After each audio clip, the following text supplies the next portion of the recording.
Živijo. Živa. Jaz sem pa mislila, če bi delila midva mogoče kakšno najino težko izkušnjo za Valentinovo najinim ljudem, ki naj jo sledijo. Zato, da bojo vedeli, da tudi midva kdaj greva skozi težke čase. Zdajle se mi je sploh zdelo eno obdobje, ko se mi zdi, da je kar bilo veliko enih napetosti. Pa je zame pomanjkanje ene varnosti.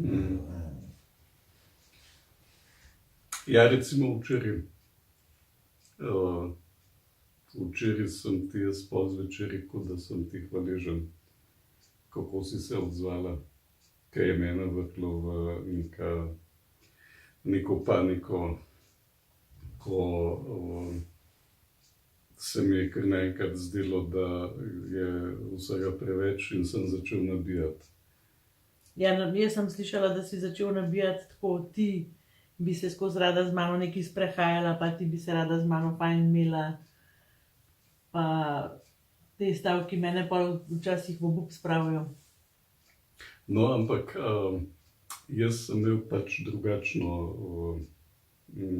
drugačen fokus, ali pa jaz, kar se je meni zgodilo, je, da sem videl, da imava polno nekih opravil, polno nekih nalog, nekih projektov, ki bi jih rada dokončala in nisem videl, kdaj bova to dokončala. In v to noter je prišlo še to, da pač se rabila družiti in da je bil lep dan in bi se šla sprehajati. In jaz sem bil pol v konfliktu, ker bi se tudi jaz rad šel sprehajati in se mi je pač sesul urnik in v meni se je razsul nek občutek, da obvladujem ta čas in da se bom nekako ujel in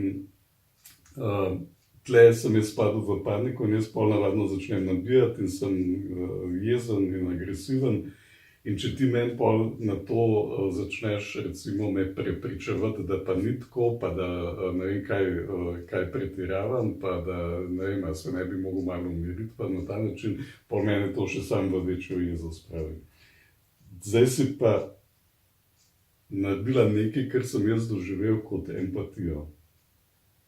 Ja. Naredila si, rekla si, da veš, da imava res preveč dela in da je res težko, ker bi rada vse naredila, pa da ne zmoreva. In da veš, da si tudi zaslužila, pa da rabva to, da greva ven, da greva v naravo, da se gibljeva, da se družva z ljudmi, da si privoščiva malo oddiha pri vsem tem delu.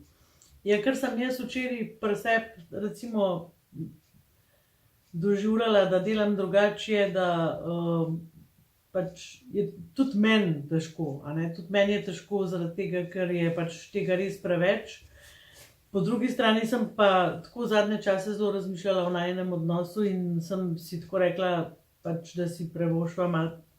Jaz sem čutila, da si preveč privoščiva konfliktov ali pa težkih trenutkov.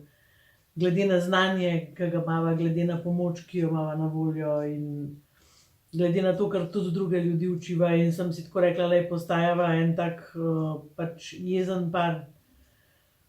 In sem sama sebi rekla, jaz lahko kaj spremenim tukaj, a ne, kaj je moj delež. In kar sem včeraj naredila je v bistvu, da sem ta moj delež uporabila, ne, da sem te res poslušala.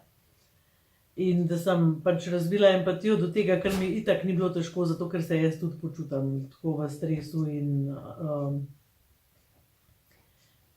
v resnici je pa to, a ne, da vso to hitenje, ki ga delava, nama preprečuje, da bi se ustavila, da bi se takole pogledala v oči, da bi se malo okoli za roke prijela, da bi si povedala, koliko nama je težko, da bi si mogoče rekla, dajva kaj izpustiti, pa bova pač naredila, ne vem, čez 2 leta ali pa čez 1 mesec, da bi pogledala stvari, a so res toliko pomembne, da so vredne najinega odnosa. To sem si včeraj mislila in včeraj sem si res želela biti s tabo. Pač res sem si želela imeti prosti čas s tabo in tako mi je bilo, pa ne spet, ne, zdaj se tam sprehajala, pa bi bilo vse, če bi bila pač vsak v svojem kotu doma in sem v bistvu lahko prišla k tebi na ta način, kot je Albert, da jaz si res želim biti s tabo, želim se imeti fino s tabo, pač jaz to rabim, a ne, tudi to, nisem rekla, mi dva to rabva. Nisem te posiljevala tega sprehoda, ampak in ker sem ti jaz hvaležna, je, da si ti odnehal, da si ti pač pol se sprostil in da sva se res imela fajn. Jaz sem recimo slišal to, da si se na to oprla, pa da je bil to en temelj,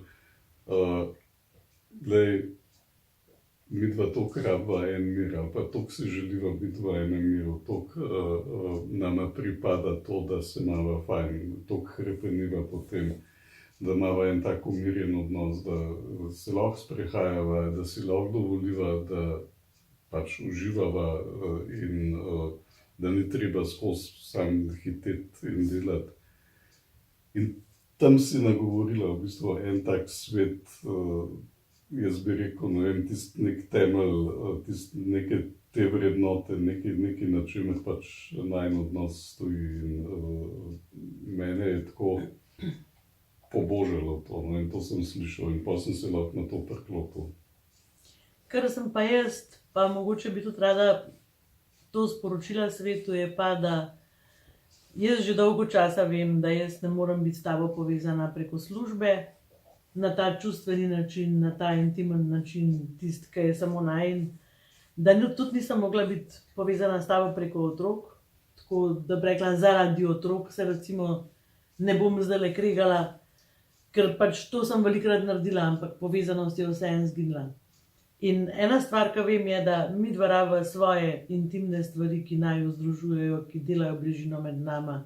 In ko rečem intimne stvari, je to lahko tudi sprehod po naravi, kjer sva pač lahko tudi v tišini in se nič ne pogovarjava, ampak da čutim to temeljno povezanost, to, da pripadava drug drugemu, to, da je pač neka moč v tem odnosu, ki jo nihče ne more zrušiti in uničiti, niti otroci, niti služba.